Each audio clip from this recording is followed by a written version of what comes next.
નમસ્કાર વિદ્યાર્થી મિત્રો, અગાઉના લેક્ચરની અંદર આપણે કણાપ સૂત્રની વાત કરી ગયા. હવેના આજના લેક્ચરની અંદર આપણે રંજક કણ વિધિવત રીતે અભ્યાસ કરવાનો છે. તો કે રંજક કણ, તો કે પહેલો તો મુદ્દો કે રંજક કણ વિશે ચર્ચા કરીએ તો કે વનસ્પતિમાં જુદા જુદા પ્રકારના રંગકણ, રંગહીન કણ અને હરિત કણ જોવા મળે છે, જેને આપણે શું કહીએ છીએ? રંજક કણ. તો કે વનસ્પતિમાં જુદા જુદા શું જોવા મળે? રંગકણ જોવા મળે, રંગહીન કણ જોવા મળે અને હરિત કણ જોવા મળે. ટાઇટલ આપીએ રંજક કણ. તો કે વનસ્પતિમાં જુદા જુદા પ્રકારના શું જોવા મળે? રંગકણ, રંગહીન કણ અને હરિત કણ આ જોવા મળે. હવે એ જે છે આ બધા જ વનસ્પતિમાં જુદા જુદા પ્રકારના જોવા મળે છે. હવે આની અંદર પહેલી વાત કરીએ તો રંગકણની વાત કરીએ કે રંગકણ છે શું અને એને કઈ રીતે હોય છે, શું હોય છે રંગકણ? તો કે રંગકણ જેમાં કેરોટીન અને ઝેન્થોફિલ રંજક દ્રવ્યોનો સમાવેશ છે. તો આપણે લખીએ કે જેમાં કેરોટીન અને ઝેન્થોફિલ્સ આ બંને જે છે કેરોટીન અને ઝેન્થોફિલ રંજક દ્રવ્યોનો સમાવેશ હોય છે. એ શું છે? રંજક દ્રવ્યો છે કેરોટીન અને ઝેન્થોફિલ, જેનો શું હોય? સમાવેશ. ક્યાં હોય? રંગકણની અંદર, જેના કારણે રંગ દેખવા મળે. હવે વનસ્પતિમાં ક્યાં ક્યાં જોવા મળે? તો કે વનસ્પતિમાં બીજ, પુષ્પ, ફળ એ જુદા જુદા રંગના જોવા મળે. તો એનું કારણ શું છે? તો કે આ જે કેરોટીન અને ઝેન્થોફિલ છે એના કારણે. આપણે લખીએ કે વનસ્પતિમાં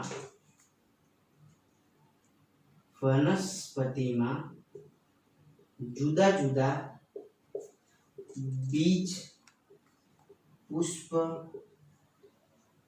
વગેરે જોવા મળે. જુદા જુદા રંગના બીજ તો એક જ રંગના પણ અલગ અલગ એની અંદર જોવા મળે છે.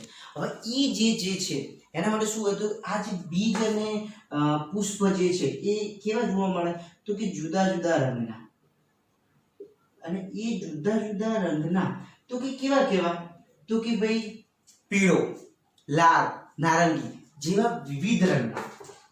જુદા જુદા રંગ એટલે કયા? તો કે પીળો, નારંગી, પીળો હોય, નારંગી હોય, લાલ હોય, અલગ અલગ રંગ જોવા મળે છે.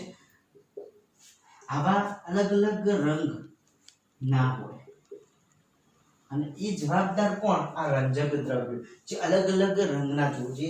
ની અંદર આપણે બે લીધા કેરોટીન અને ઝેન્થોફિલ જે રંગકણમાં હોય. આ વાત થઈ રંગકણની વાત. હવે રંગહીન કણ જે ખોરાક સંચય રચના છે. કેવી છે? ખોરાક સંચય રચના છે. તો બીજા નંબરની વાત કરીએ રંગહીન.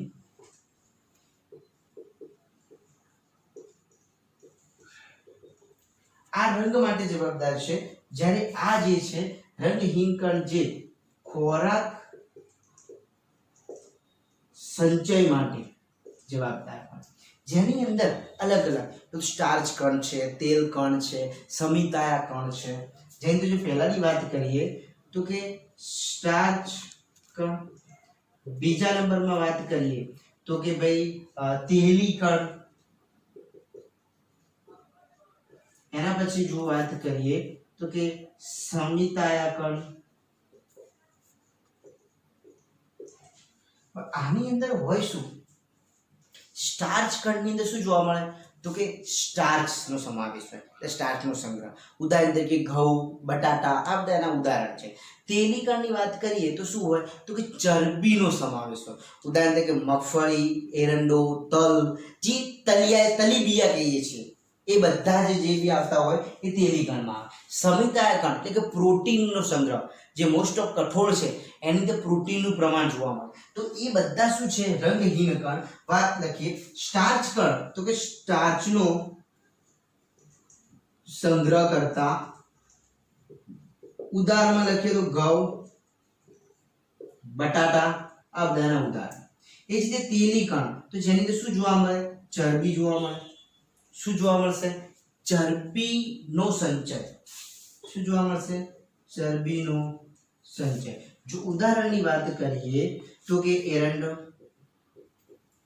બરાબર, તલ વગેરે જેવી તેલી બિયા વનસ્પતિ કહીએ છીએ એની અંદર વાત થાય. મગફળી બી આવી શકે છે.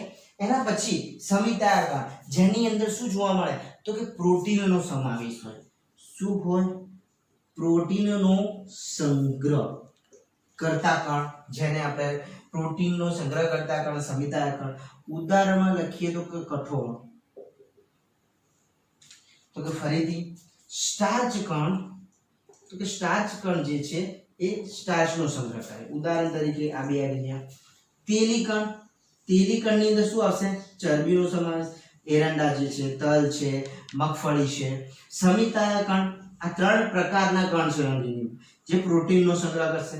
ઉદાહરણ તરીકે કઠોળ. આ વાત થઈ ગઈ બંને. હવે એના પછી આપણે હરિતકણની વાત કરીએ. આ વાત થઈ ગઈ બંને વિદ્યાર્થી મિત્રો. હવે ત્રીજા નંબરનો જે છે હરિતકણની વાત કરવાની છે, વિધિવત એની વાત કરવાની આપણે રહેશે. હવે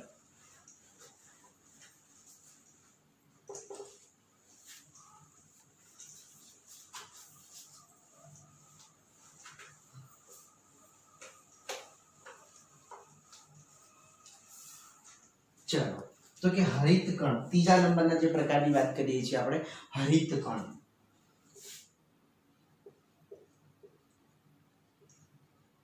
તો પહેલા તો હરિતકણની એક આકૃતિ આપણે દોરીએ અને એને સમજવાનો ટ્રાય કરીએ.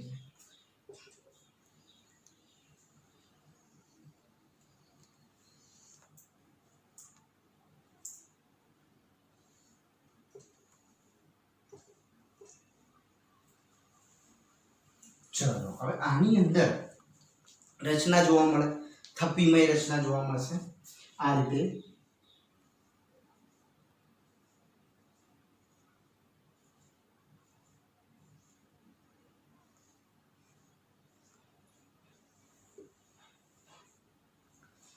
અને એ એકબીજા સાથે જોડાયેલી.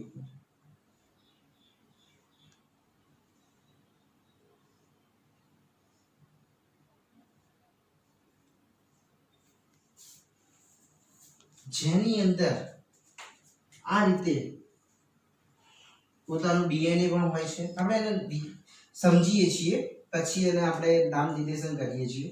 આ રીતે રિબોઝોમ જોવા મળશે.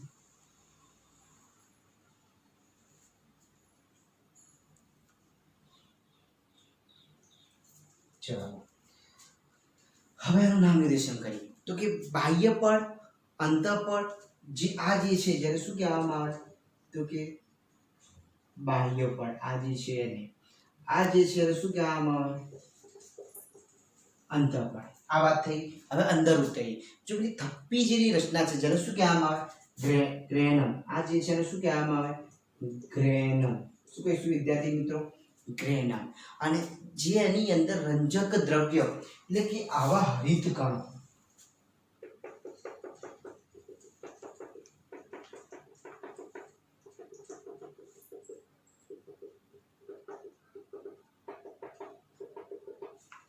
એટલે કે એની અંદર રહેલા રંજક કણ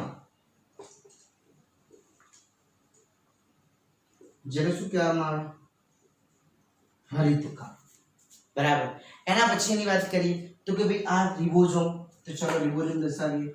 આ છે રિબોઝોમ્સ. એના પછી વાત કરીએ તો કે ભાઈ આ જે રચના છે જેને શું કહીએ છીએ આપણે? તો કે હરિતકણીય ડીએનએ. શું કહેવામાં આવે એને? હરિતકણીય ડીએનએ.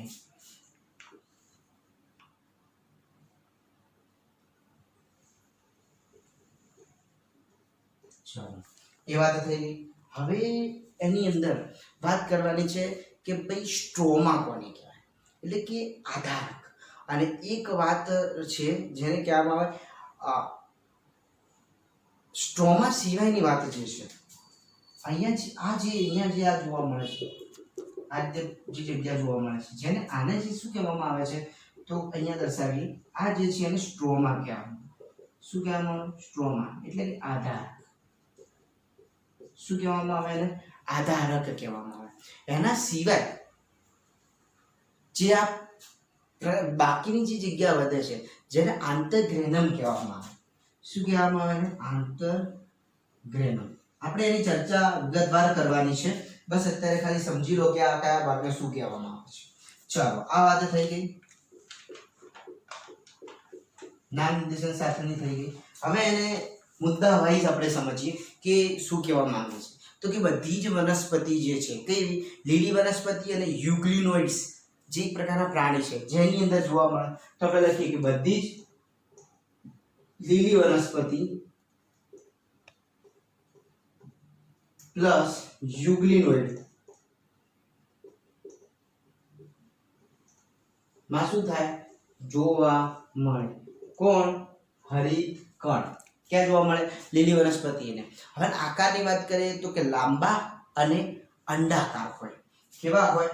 આકાર સમજીએ તો કે લાંબા અને અંડાકાર. એના પછી કદની વાત કરીએ. કદમાં બે પ્રકાર આવશે, પહોળાઈ અને લંબાઈ. પહોળાઈ તો કે 2 થી 4 માઇક્રોમીટર અને લંબાઈ 5 થી 10. પહોળાઈ છે 2 થી 4 માઇક્રોમીટર અને લંબાઈ છે 5 થી 10 માઇક્રોમીટર. વાત થઈ ગઈ કદની. હવે કે એની સંખ્યા, તો ક્લેમિડોમોનાક્સ યાદ હોય તો વિદ્યાર્થી મિત્રો આપણે લેક્ચર ચાલુ કરી શરૂઆત જે ચેપ્ટરની કરી ત્યારે સમજાય એકકોષીય સજીવો ક્લેમિડોમોનાક્સ જેનાથી એક જ હોય. લખીએ કે સંખ્યા, તો કે ક્લેમિડોમોનાસ જેમાં એક જ હરિતકણ હોય, જ્યારે મધ્યપર્ણ ના કોષોમાં 20 થી 40 હરિતકણ હોય છે. આ વાત થઈ ગઈ એની સંખ્યા. હવે એની આપણે રચના જોવાની છે, પણ થોડું એકવાર ફરીથી સમજી લઈએ. ક્યાં હોય? તો કે લીલી વનસ્પતિની અંદર જોવા મળશે. યુગ્લિનોઇડ્સ જે પ્રાણી છે તેની અંદર. બરાબર. કેવા આકાર હોય? લાંબા અને અંડાકાર. પહોળાઈ તો કે પહોળાઈ ખાસ યાદ રાખવી અને લંબાઈ યાદ રાખવી. MCQ માં પૂછાઈ શકે. 2.4 માઇક્રોમીટર અને 5.10 માઇક્રોમીટર. એક કોષીય સજીવની અંદર તો ક્લેમિડોમોનાસ અને બાકી બધાની વાત કરીએ તો 20 થી 40 હરિતકણ જોવા મળે છે. હવે આપણે એની રચના સમજવાની છે. સ્ટેપ બાય સ્ટેપ આપણે ડિવિઝન અને પાડ્યું છે વિદ્યાર્થી મિત્રો.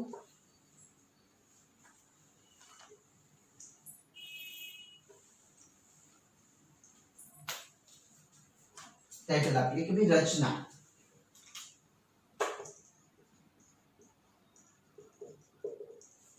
રચનાની અંદર વાત કરીએ તો કે બહારનું આ પડ બેવડું પટલ ધરાવે છે.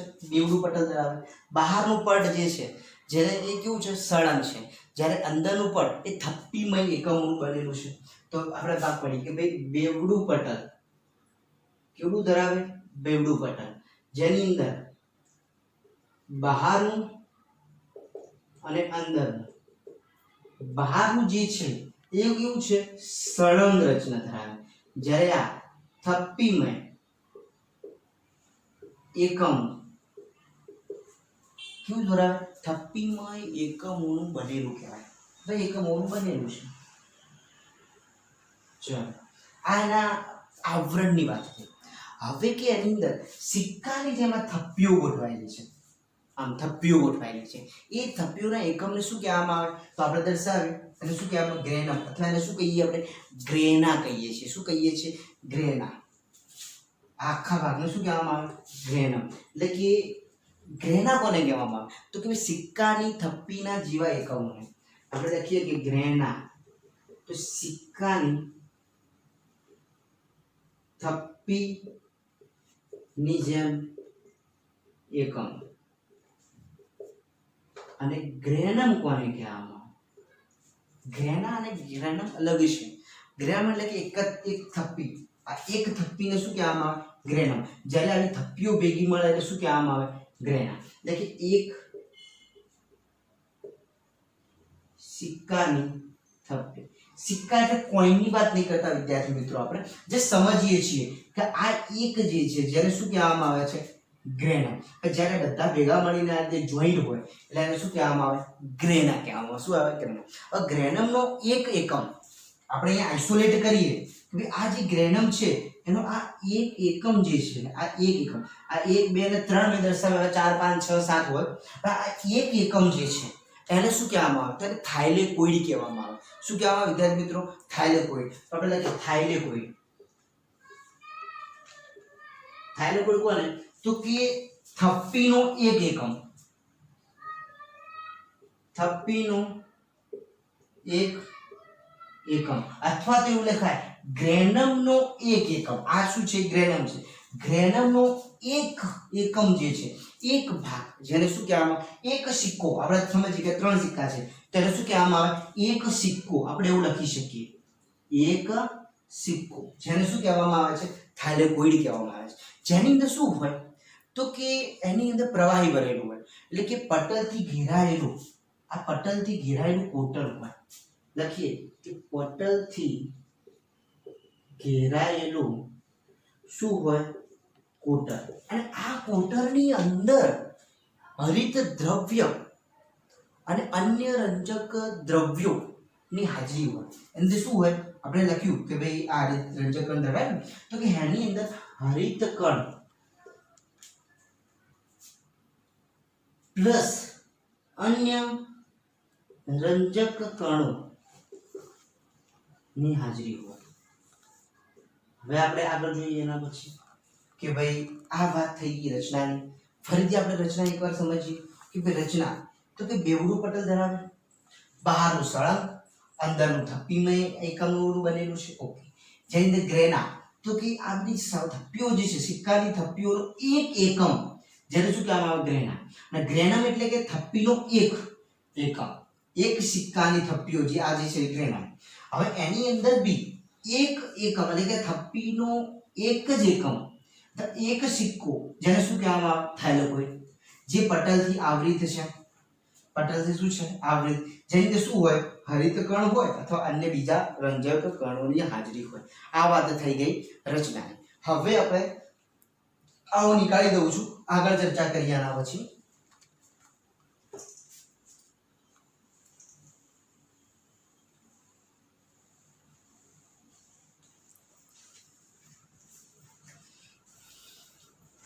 ચલો હવે આગળ ચર્ચામાં જોઈએ તો કે એક હરિત કણમાં 20 થી 40 જેટલા ગ્રેનમ અથવા ગ્રેના હોય. એક હરિત કણમાં આપણે લખીએ એક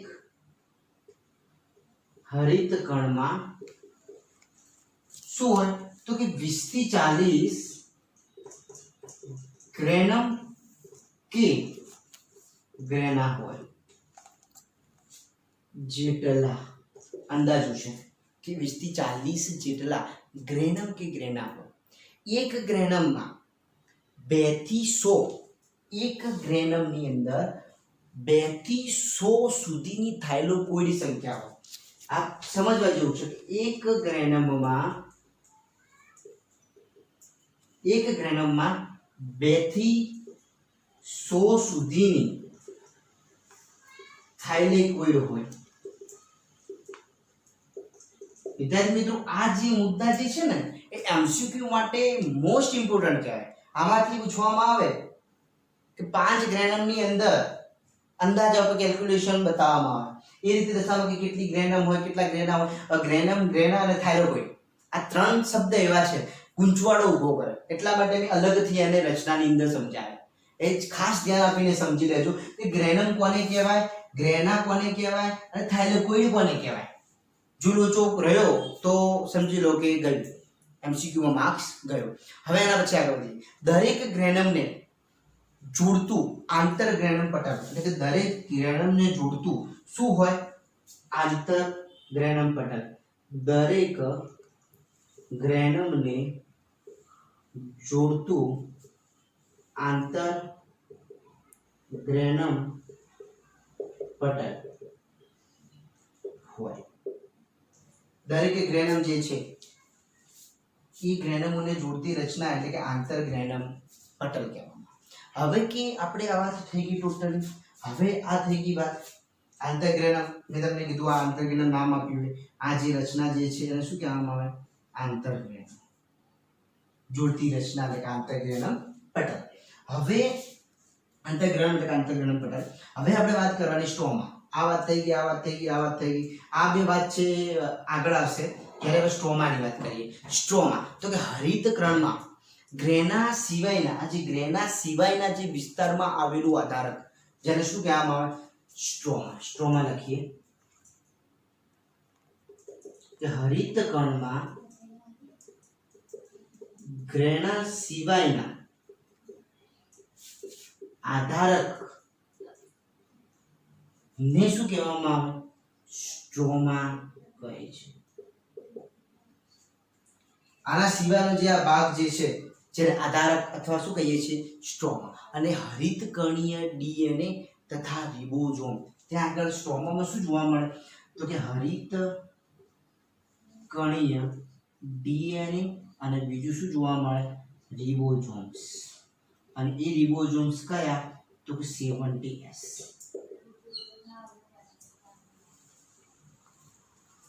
ખબર પડી વિદ્યાર્થી મિત્રો? આ વાત થઈ ગઈ રચનાની. અહીંયા રચના પૂર્ણ થઈ. ફરીથી એક હરિતકણમાં કેટલા ગ્રેનમ કે ગ્રેના હોય? 20 થી 40. એક ગ્રેનમમાં 2 થી 100 થાઇલેકોઇડ હોય. દરેક ગ્રેનમ જોડતી રચના આંતરગ્રેનમ પટલ કહેવામાં આવે. હવે હરિતકણ અને એના સિવાય સ્ટ્રોમા. સ્ટ્રોમામાં શું હોય? તો કે ભાઈ આ હરિતકણીય ડીએનએ હોય અને બીજું શું હોય? રિબોઝોમ હોય. હવે એની વાત થઈ ગઈ. હવે આપણે એના પછી એને કાર્યની વાત કરીએ. હરિતકણનું કાર્ય શું? તો ભાઈ હરિતકણનું નામ આવે એટલે આપણે તરત ક્લિક થાય કે પ્રકાશ સંશ્લેષણ થાય. પ્રકાશ સંશ્લેષણ કરતી વનસ્પતિમાં રચના એટલે કે હરિતકણ. હરિતકણ ના હોય તો પ્રકાશ સંશ્લેષણ ના થાય. બરાબર? એટલે આપણે હરિતકણનું નામ પડે તો કાર્યની વાત થાય તો કાર્યમાં આપણે પહેલું જ ટપકાવી દઈએ તો પ્રકાશ સંશ્લેષણ કરતી રચના એટલે કે હરિતકણ. એટલે લખીએ કાર્ય. ચાલો કાર્યમાં શું? તો કે પ્રકાશ સંશ્લેષણનું કાર્ય. પણ કેવા? 2 તબક્કામાં. પ્રકાશ પ્રક્રિયા અને અંધકાર પ્રક્રિયા. પ્રકાશ સંશ્લેષણ નું કાર્ય. પણ એમાં 2 તબક્કા જોવા મળે વિદ્યાર્થી મિત્રો. અને એ 2 તબક્કામાં પહેલો તો કે પ્રકાશ પ્રક્રિયા અને બીજો તબક્કો જે છે જેને શું કહેવામાં આવે? અંધકાર પ્રક્રિયા. હવે પ્રકાશ પ્રક્રિયા જે છે જેની આપણે ચર્ચા કરીએ. આ જે પહેલો તબક્કો જે છે જેની વાત કરીશું આપણે. આના પછી બીજાની વાત કરીશું. તો પ્રકાશ પ્રક્રિયા તો કે ગ્રેના વિસ્તારમાં થાય. ક્યાં થાય? ક્યાં થાય? તો કે ગ્રેના વિસ્તારમાં થશે. ગ્રેના વિસ્તારમાં થાય. પહેલો મુદ્દો પ્રકાશ પ્રક્રિયા એટલે શું કહેવામાં આવે? પ્રકાશની હાજરી હોય.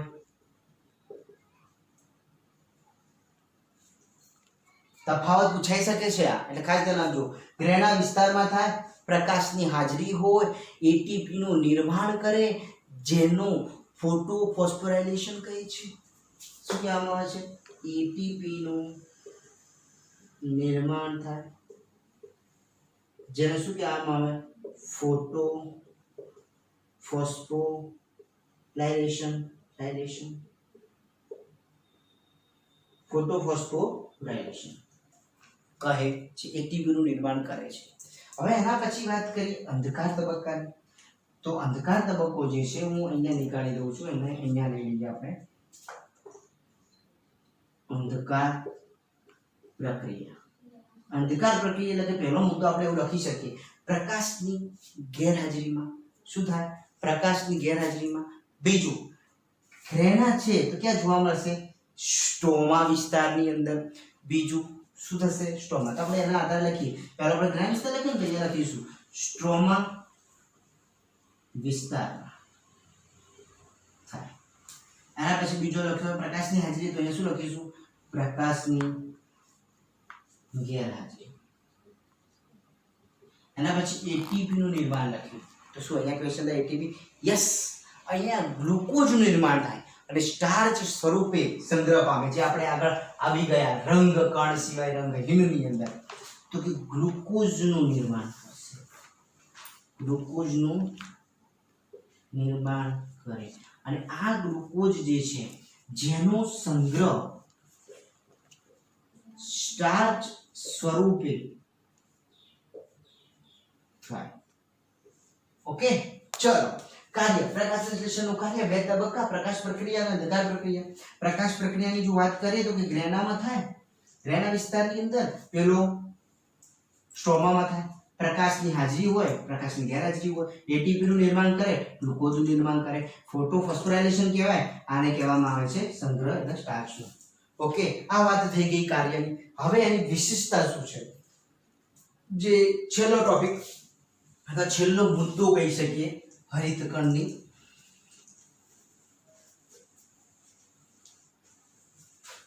ચલો વિશેષતા લખીએ તો કે ભાઈ વિશેષતા શું, તો કણાપ સૂત્રની જેમ જ સ્વયં બેવડાવાની રચના. વિશેષતા તો આગળ આવી ગયું, કણાપ સૂત્ર ની જેમ સ્વયં બેવડાય, સ્વયં બેવડાયની રચના, સ્વયં બેવડાવવામાં રચનાની હોય છે. આ પહેલી એની વિશેષતા. બીજી શું, બીજી વિશેષતાની જો વાત કરીએ આપણે તો કે એની અંદર કેટલાક જરૂરી પ્રોટીનનું સંશ્લેષણ તે જાતે કરી શકે. કેટલાક જરૂરી પ્રોટીનનું સંશ્લેષણ તે જાતે કરે. અને આ છે હરિતકણની વિશેષતા. તો વિદ્યાર્થી મિત્રો, અહીંયા આપણે હરિતકણ એટલે કે રંજક કણની વાત પૂર્ણ થઈ. રંજક કણ એટલે કે હરિતકણ, જે પ્લાસ્ટિક કહીએ છીએ. આગળ આપણે વાત કરી હતી માઇટોકોન્ડ્રિયાની, કણાપ સૂત્રની. હવે આપણે આજે વાત કરી હરિતકણ એટલે કે રંજક કણની. અહીંયા આપણે એના ટોટલી મુદ્દા શીખી ગયા છીએ. આકૃતિ સાથે એક્ઝામની અંદર પૂછાય તો આકૃતિ દોરવી ફરજિયાત છે, એટલા માટે આકૃતિ દોરી છે. તમારે નોટબુકમાં ફરજિયાતપણે દર્શાવવાની રહેશે. જો આપણે આ વિસ્તાર આ રીતે બી દર્શાવી શકીએ છીએ વિદ્યાર્થી મિત્રો, થોડું સારું લાગે.